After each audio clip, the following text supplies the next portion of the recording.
contains material that some people may find confronting. Viewer discretion is advised.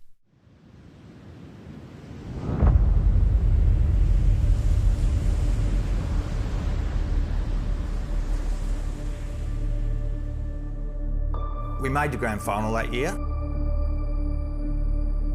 We left for a footy trip to Bali. Get out and get into the pool and looking forward to sort of like just a week of fun and laughter. 4 or 5 hours after we arrived, a terrorist attack on the Sari Club happened. This is horrendous. I've never seen anything like it. It's huge, it's scary. More horrific stories and images tonight from Bali. The worst act of terrorism since September 11th. And all of a sudden this big orange cloud erupted in the sky and I've just gone, oh, what's that? I turn around and it's chaos.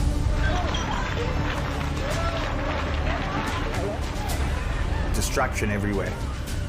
Panic all around us. It was just a procession of people covered in blood, covered in glass, glass shards embedded into people. People's backs had obviously been on fire.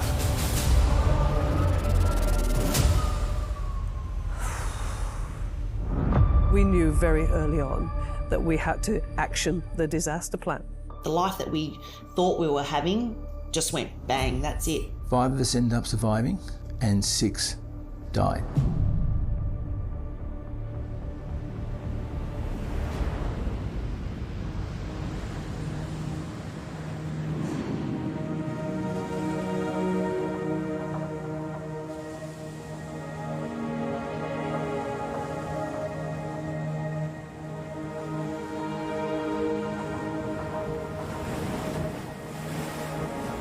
Hello, I'm Ali Donaldson, and this is Bali.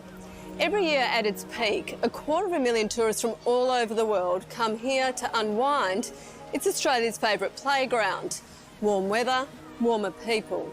But on October 12, 2002, terror came to the island of the gods, sending shockwaves all over the world. People are burnt everywhere. The moments after the killer blast caught on home video. There's an LPG container, there's people dead, there's everything. Let's go live now in Bali. As a journalist for Network 10 Australia, I flew in the next day to cover the atrocity. Indonesian authorities keeping a solemn vigil here. And this is when I first met the Bali bombing's survivors.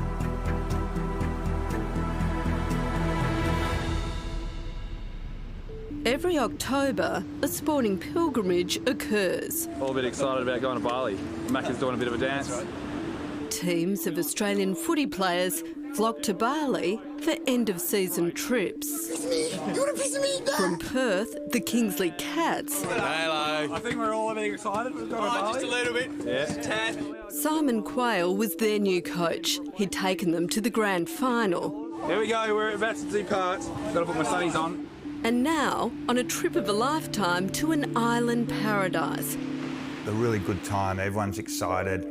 From Sydney, Eric de Hart flew in that day too with his team, the Coogee Dolphins. Ordered some drinks and went straight into the pool before we went out in the town. Bali bagus. It was Saturday night and the Sari Club was the tourist bar to go to. We went and grabbed the front row of the Sari Club so we could check everyone coming in and out. No, we're just sitting back chilling. Just had 4 or 5 tables and we're just sitting there laughing. This vision has never been seen before, taken inside the Sari Club just days before the attack. And the reason we went to this place was the beers were super cold. The dance floor was really pumping at that time. I remember watching the South Australian guy, he's walking around, big dude, got no shirt on, just dancing like he's, Michael Jackson, and all the girls are just clinging off him. And then I'm watching that and laughing. Across the road, a smaller Irish pub, Paddy's Bar, is busy too. It's almost 11 p.m. and few inside the Sari Club realise a suicide bomber has just walked into Paddy's Bar and blown himself up. There's this girl running past me screaming and in a kind of panic. Some people just got sheer terror in their faces. Eric is on his way back from his hotel after helping a drunken mate home. He had no idea it would save their lives. And all of a sudden this big orange cloud erupted in the sky and I've just gone, oh, what's that? It's a second bomb, and this one is massive. More than a ton of explosives packed in a van parked outside the Sari Club blows up. There was a loud, super loud noise. That plus the combination of all lights around and our pure darkness. That was really eerie, and to add to it, pure silence. If an ant walked past, you'd probably hear it.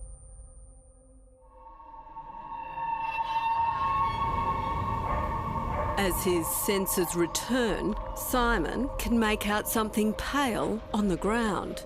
And it was one of our footy guys, so his name was Cal, so I've grabbed him up. There was rubble and people and parts of people everywhere. It wasn't so much the sight, it was the feel underneath your feet. Grabbed Cal, looked at him, pulled him up, said, mate, and we're out of here. Can't go much further because there's glass everywhere and I've got bare feet. This tunnel sort of opened up, a tunnel of rubble, and it seemed like there was a little bit more light in there as well. And I'm religious, but I'm not super religious, but this tunnel sort of opened up a little bit. So shot down this tunnel, and then I could feel people everywhere at this stage. Ground zero. Out on the streets, it's utter terror. I must have been about the only one guy going that way because everyone else is coming this way in sheer panic. Fuck me. This is really scary. Other people are coming around, got blood hanging off them. And as more people come down, they've got clothes hanging off them, bleeding quite severely. And I'm just going, oh my God. You know, and my immediate thoughts then were for the boys, I've got to go back and find out what's happened so I can tell the families. Our parents are going to be freaked. Thank God I'm okay. Thank God Jill's okay. I just don't believe what happened here tonight. I turn around into the main road and it's chaos.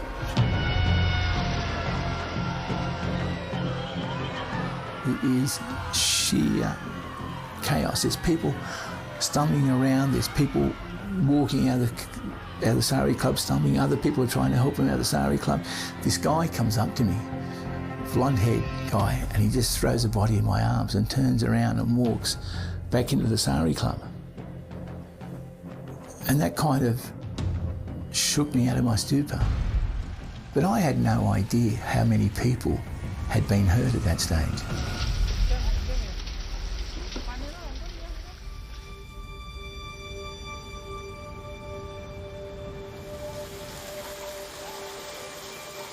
This is where Paddy's Bar once was. It's now home to this stunning memorial.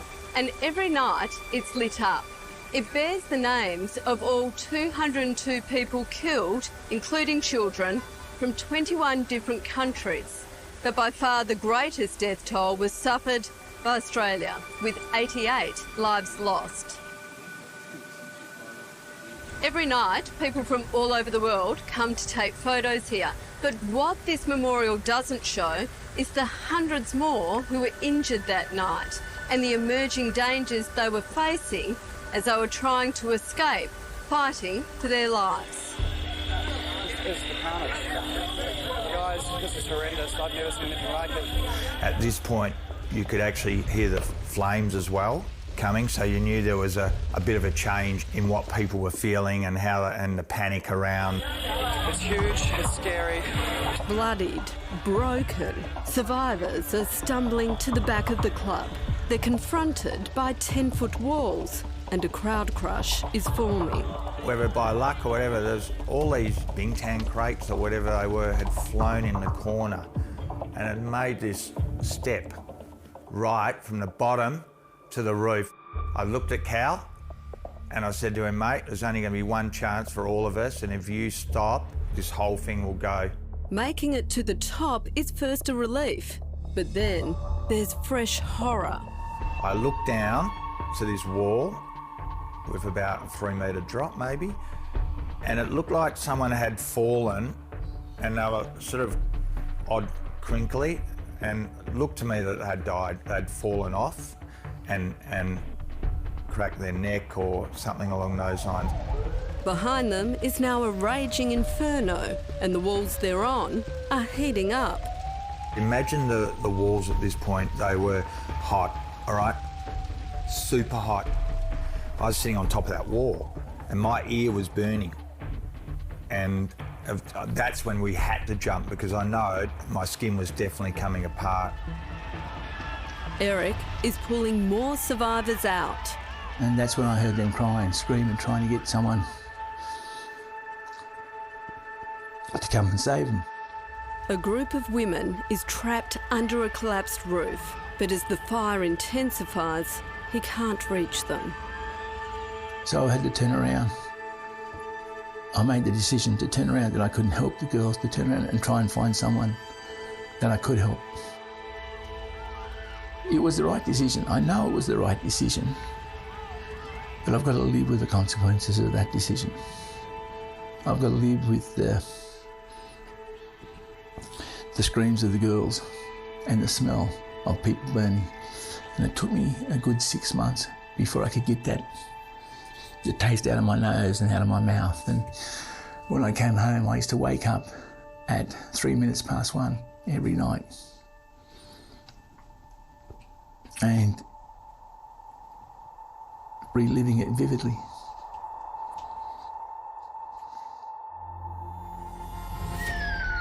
The hospital was mayhem. The battle to save lives had just begun. This was significant injuries in significant numbers.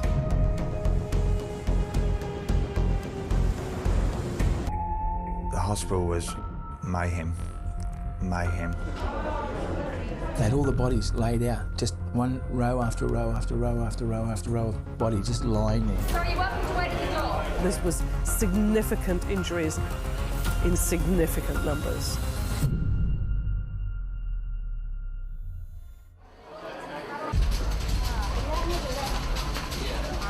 Half an hour's drive from the bomb site, Bali's main medical centre, Sanglar Hospital, was overwhelmed and ill-equipped as hundreds of blast victims began pouring in.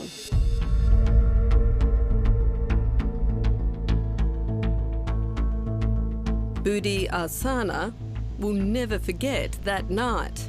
He was a young ambulance nurse. He'd just finished night shift when he took a frantic call. Someone from the hospital called me that I should come to hospital. There were many patients. Got the planes coming in. Hundreds of the badly injured and dying were now cramming the emergency department. He could barely make it back inside. There was no burns unit, no relief from the stifling heat. Nurses joined loved ones hand fanning badly burnt survivors. At the time, most we do is put IV, give painkiller, and then give blanket to them and change their clothes. We try to make them comfort because most of them feel very pain and then very cold.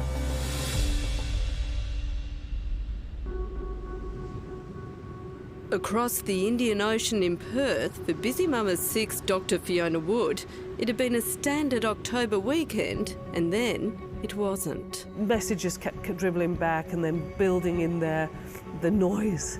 And we realised, yes, there is something seriously going on here, something very significant. The burns specialist would soon be leading a team of medics fighting to save dozens of Bali bomb victims from all over the world who were medevaced to Australia. I think from a major burns perspective, we had well over 50 burns patients requiring hospitalisation in a burns unit.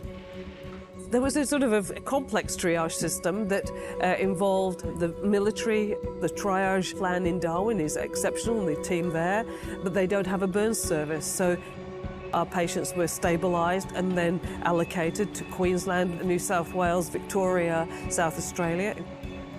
Incredibly, Fiona's team had just completed training for such a tragedy of this scale. In the wake of the world's worst oil rig explosion, the Piper Alpha disaster. How would we respond to a major disaster, both onshore or offshore, of requiring burn care? Then we developed the plan, they approved it in August. And what we didn't appreciate, that we'd be doing it for real come October. But this atrocity would test them beyond all their training.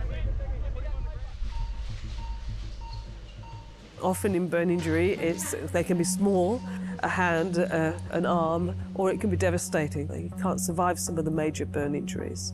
One of the really interesting things was how it was complicated by the blast injury. So yes, we were seeing burn injuries and we're all burns surgeons and burns nurses, so we were very focused on that, but we had to have our blinkers off and be aware of the blast injury that may affect the lungs or the other tissues. Saving lives took expertise. His scars have started to fade and they're not as aggressive. And ingenuity, including Fiona's pioneering spray-on skin. Basically, we take skin, a fine shave of skin from an area that is not burnt. And if you imagine a bread and butter sandwich, the skin in layers. So what we want is we want the butter. So we put in an enzyme that allows the two pieces of bread to be separated. And then the surgeon scrapes the butter off the bread. We pull it up into a syringe, a standard hospital syringe, 5 mils. If we put it in 2 mils, we can kill everything because the pressure on the cells is too great. And then we put a nozzle that we discovered had the best quality delivery. It delivers the cells without killing the cells. Physical healing is one thing, but what I really want to ask Dr. Fiona Wood about is what does it take to survive emotionally? 20 years on, we catch up at her special place, Perth's City Beach. Yeah, I always say keep something of the best of you for those who care most for you, because they're the ones that will be there at your side. We weren't 24/7, 24/7, 24/7 until we fell in a heap. You know, it was a marathon, not a sprint. We know we have limited resources, but we have an enormous capacity because of the outpouring of goodwill, the volunteering, the buddy systems that we developed, the strategies to actually respond. From pushing stretchers that night, the response from the attack would also set ambulance officer Budi on a new path. The situation changed in my life very much. At the time, I was an intermediate nurse, and then after the bomb blast, the Australian government sent me to the Royal Darwin Hospital to learn about trauma.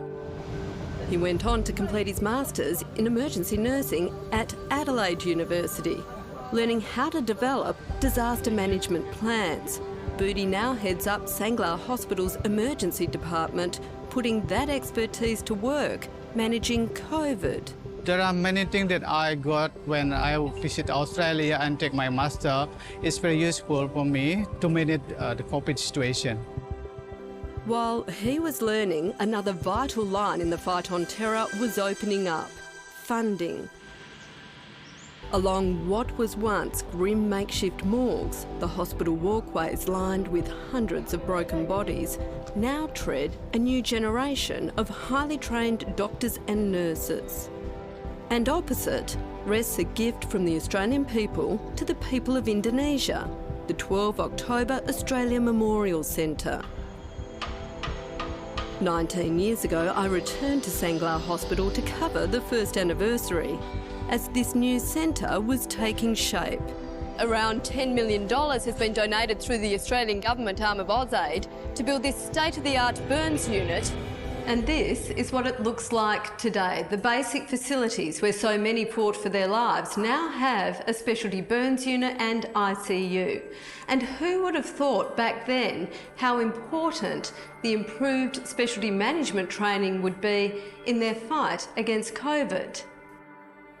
Dr. Ketut Ariawati also fought to save lives here 20 years ago. Ties born in pain that night would strengthen into so much more. Our hope in Sangla Hospital is the cooperation between Darwin Hospital and Adelaide Hospital. We keep in touch together. All the knowledge and all the experience, we can learn from them. We can serve all the community with the same high standard. For Dr. Fiona Wood, the collaboration and hope that emerged back then has left a lasting impression. You know, we've lived through something extraordinary.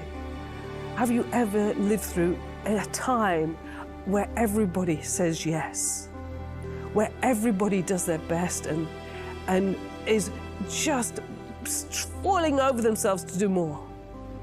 Hasn't it just been incredible?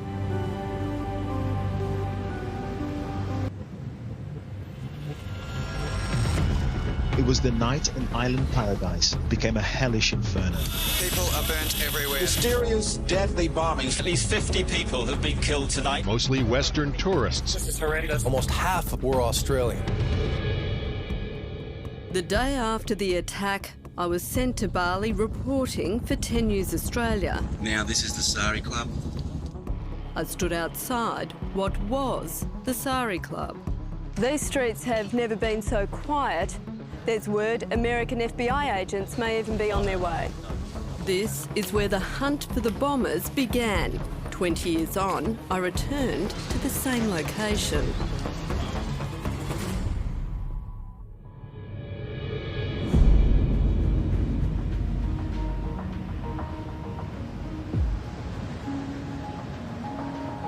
In the 2 decades since the blast ripped through the Sari Club, the site here remains derelict. Nothing has changed. But for those caught up in the Bali bombing shockwaves, some of the changes in their lives will astound you. On the terror trail, around 500 Australian investigators would join the hunt for the bombers. Andy Thorpe was attached to the counter-terrorism arm of the Australian Federal Police. This is the first time Andy's spoken publicly about his experience. Probably got the first phone call about 4:30 or 5 o'clock in the morning. And we flew on a RAF Orion out of Fairbairn about 5 o'clock that afternoon. We ended up working with the Indonesian National Police. And that service had not long separated from the military over there, became its own entity. At the time, we were considered to be their brothers. That's what won the day, the relationships. Within a week, they had their first major breakthrough. In the debris, a forensic officer found a bit of shrapnel carrying the vehicle identification number of the van used to blow up the Sari Club. This is horrendous. I've never seen anything like it. The bombers thought they'd covered their tracks. They'd ground off all the other numbers so that it couldn't be identified. This was under another piece of metal then welded on there, and it was a local number stamped by Denpasar Motor Vehicle Registry, and it was traceable through that number. They'd actually pulled off this bit of metal that had been welded over to give the thing extra strength. It led them to militants belonging to the Al-Qaeda-linked Jamaat Islamiyah, and the first of dozens of arrests. Indonesian police were fully committed to finding the people responsible. Among those killed were 38 Indonesians, including Sari Club workers. This vision was filmed inside the club the week before. Head barman G'day was at work behind the bar, as he was on the night of the terror strike. He would not make it out alive. G'day was married to Nilu Erniati. She lost her husband that night. Their boys, then aged 1 and 9 years old, lost their dad.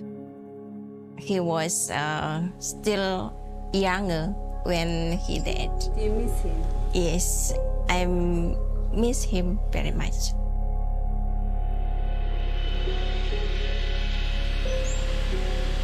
It took Nilu months to even find her husband's body. Every day she would travel from her village to the hospital where people came to try to identify their loved ones. I find the body 4 months after bomb. 4 months and it yes, took you? 4 months. And I just find 70% of his body. Without hand, and we start put. I can't believe, yeah, it is his body, but my heart says yes, it is his husband.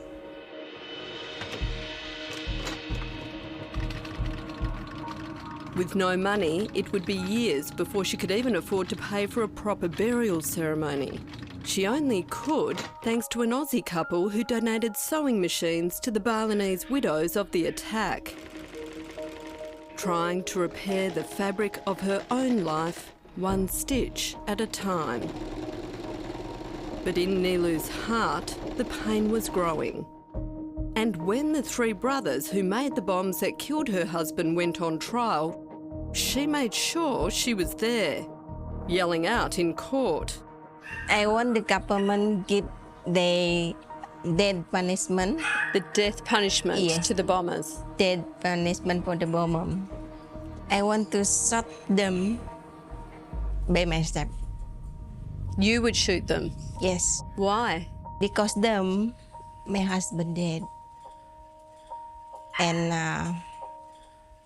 my son lost their good future. The widow's outburst hit home with one of the accused, Ali Imran. He broke down in tears and begged forgiveness. Showing remorse spared him the death penalty. Unrepentant, his brothers Muklas and Amrozi, nicknamed the Smiling Assassin, would later die in front of a firing squad. But in an intriguing twist, they have another brother, Ali Fauzi, who brags he can make a bomb in 5 minutes. He's always denied involvement in the Bali attacks.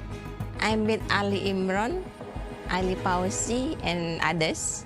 And why I met them? Because I want to ask them why he did and why in Bali.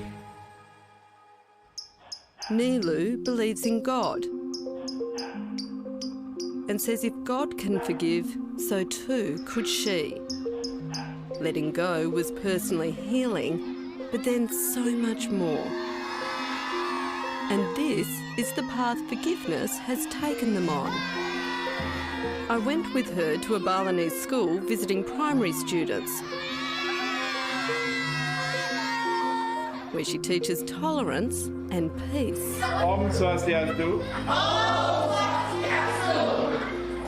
When it's COVID safe, Nilu tours schools with Ali Fauzi. Together, they teach new generations about the bombings, the heartbreaking loss, Bisa diklaim sebagai head waiter.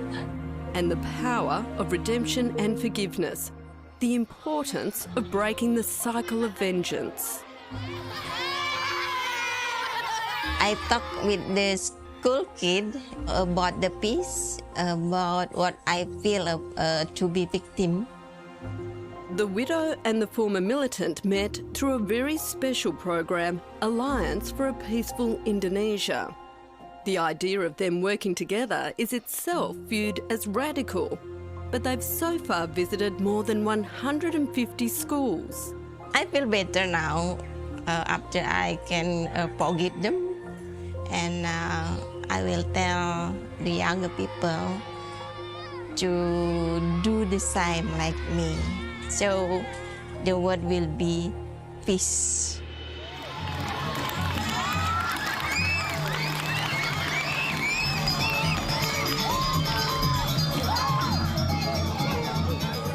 Nilu has spoken to more than 8,000 students so far, but the most important children in her life are her own, and the story of forgiveness has brought them happiness. Nilu's sons visit her now. Growing up, she's put them through university and personally taught them so much more. invaluable life lessons, the future their father would have wanted. We hope no more bomb in the world.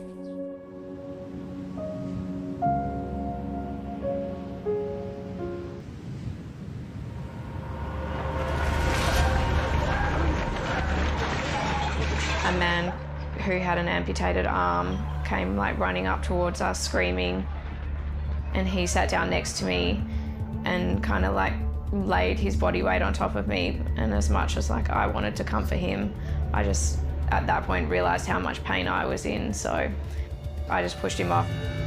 Megan Bassioli and the horrifying moments after the terror strike. What makes Megan's story different from most is that back then she was still a child. It wasn't until a fair bit later that the grieving process really started. The youngest West Australian survivor of the bombings, Megan, was just 14 years old. She'd begged her dad to take her to the Sari Club. He died in the attack.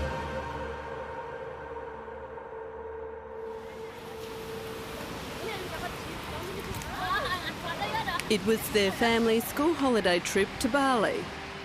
Megan, her dad and little brother, stepmum and teenage stepsister had already enjoyed a week in paradise. And like so many others, the teenage girls were keen to go to the Sari Club. We definitely had to do a little bit of hassling. We just thought that it would be cool to brag to our school friends. Coming back from Bali, saying that we were able to go to a bar for the first time, because in Bali, anything goes. They'd only been there 20 minutes. I think we were standing in a circle, dancing, and we were pretty near the front of the Sari Club when a massive car bomb parked outside exploded.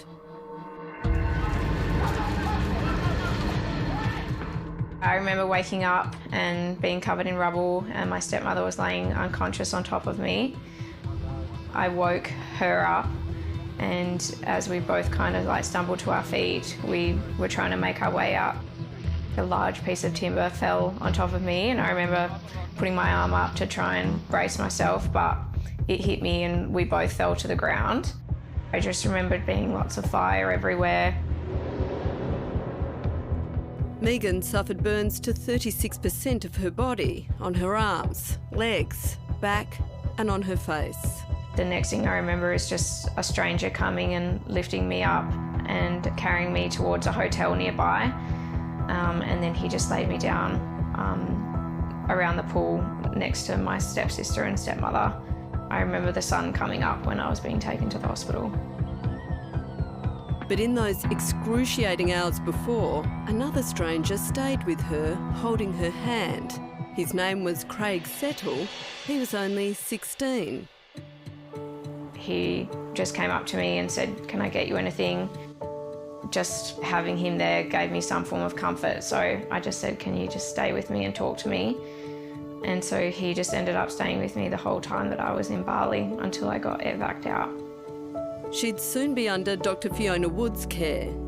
And I just think she's the most amazing person. She just has such an amazing bedside manner. It was while Megan was in ICU at Royal Perth Hospital that it was officially confirmed her dad was dead. I didn't really get to grieve my dad for a really long time because I was on a lot of pain relief and sedatives and, dealing with my own injuries.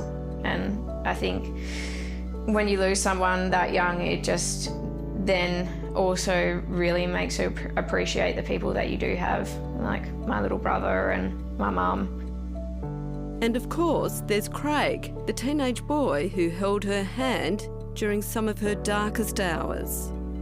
Just having Craig there honestly gave me so much comfort. He'll definitely always have a really special place in my heart. Craig and his family were the driving force to me wanting to become a nurse as well, because the way that he helped me was just something that I always wanted to be able to give back in some way, because when you're at your most vulnerable, just having someone there to, they might not be able to do anything, but just having them by your side to say it's okay, you're going to be all right, That just makes all the difference.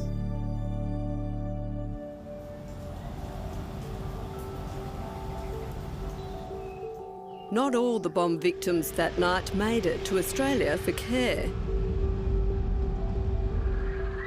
In the back streets of the Balinese capital, Denpasar, I'm on my way to meet Ayu Sila. Hello. Hi.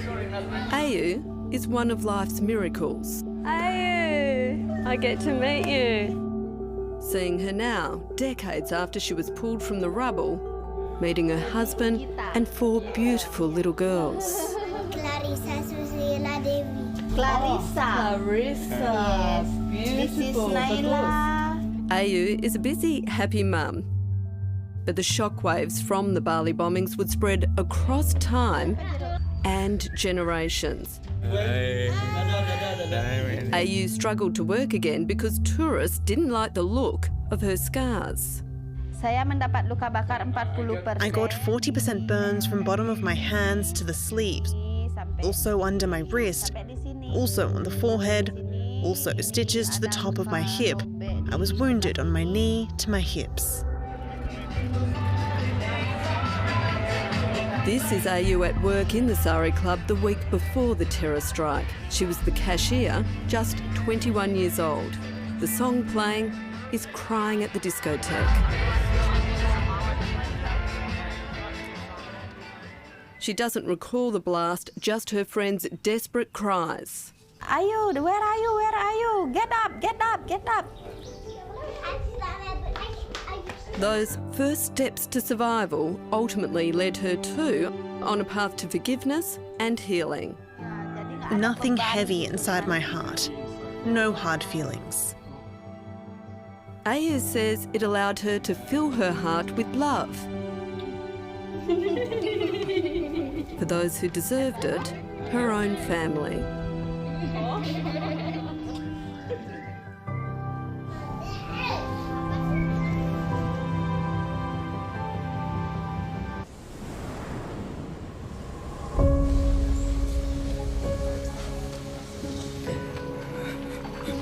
In the days after the bombs, as the makeshift coffins mounted in Bali, I spoke to those trying to find their loved ones. Mum is missing her godparents, family, friends, and this is just like, I don't know, we've come to a halt. I don't know where we're at now. Desperate calls were coming from parents back home. He said, please, you've got to let me know if my boy's alive. And I knew then that my job was to either let the parents know whether their children were alive or dead. In shock and injured, the Kingsley Cats regrouped at their hotel after searching for missing teammates. We weren't going to leave. Until it came to that point, there was nothing more we could do.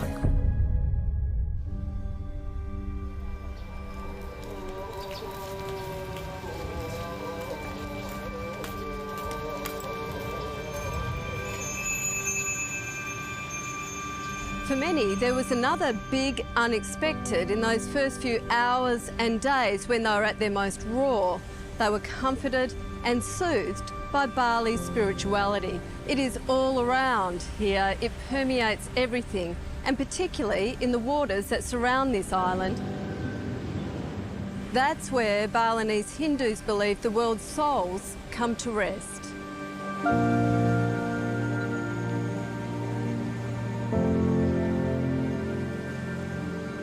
Back then, thousands packed Kuta Beach for the most beautiful farewell. Guys, look at you all here, paying your respects.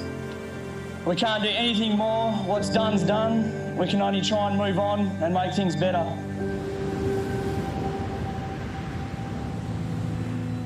Okay. You need anything? Simon was determined to bring his team home. Split up, do it for 2 hours and meet at the High Commission, okay?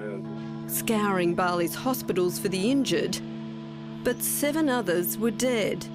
Simon wanted to bring their loved ones their last happy memories. And it was something that was just stuck with me, that the last words or the last images of their sons, I could portray to this. So there was, you know, something bright, some little bright spot that they could hold. No one was left unscathed. The husband that I married 6 years prior died that night because he didn't come home the same person. And I can't imagine that anybody could experience something like that and still be the same person. I came out and the crowd kind of drooped. Their heads went down, they sagged, and I burst into tears. And the guilt hit me really, really badly. And I thought I'd let everyone down. And coming back and facing all these people alive, probably the hardest thing I have to do. Ryan Thompson, the brother of Clint, who died in Bali, he just come up, he put me in a hug and he said, Eka, don't you dare cry. We needed someone like you to come back and let us know what had happened. That was my role. I knew that was something that I had to do, not only for my own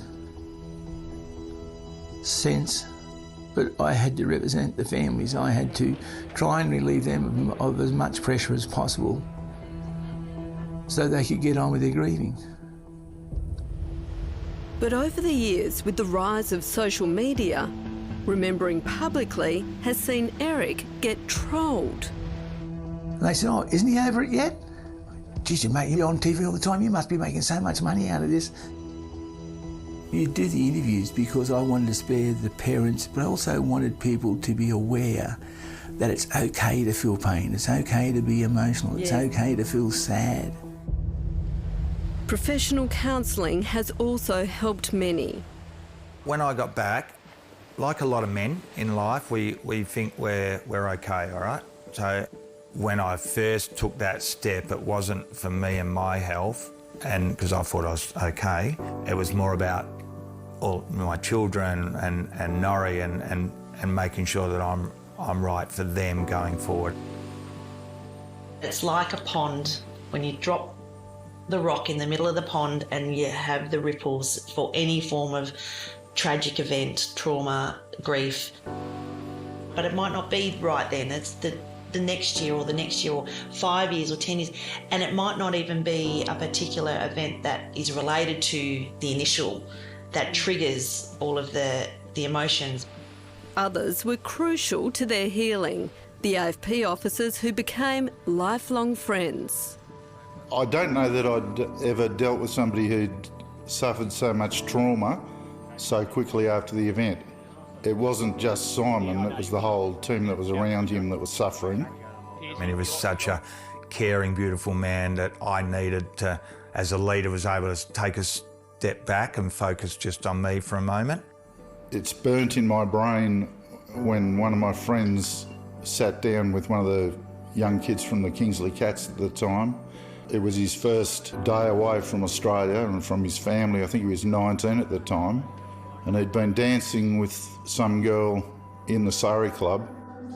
And when the bomb went off, he got up off the floor and she was dead, basically on the floor near where he was.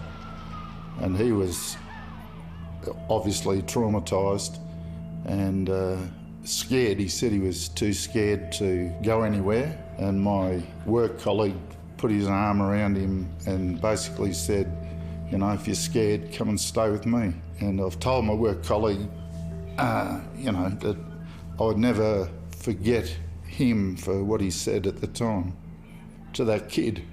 So, sorry, I get a bit emotional thinking about it. They caught the terrorists, most of them, within the first year. And that gave Norrie and me, and you were there, Ali, the opportunity to feel a lot safer to go back on the 1 year anniversary. The 1 year anniversary was such a relief, and I'm even getting a shiver now. It was such a relief.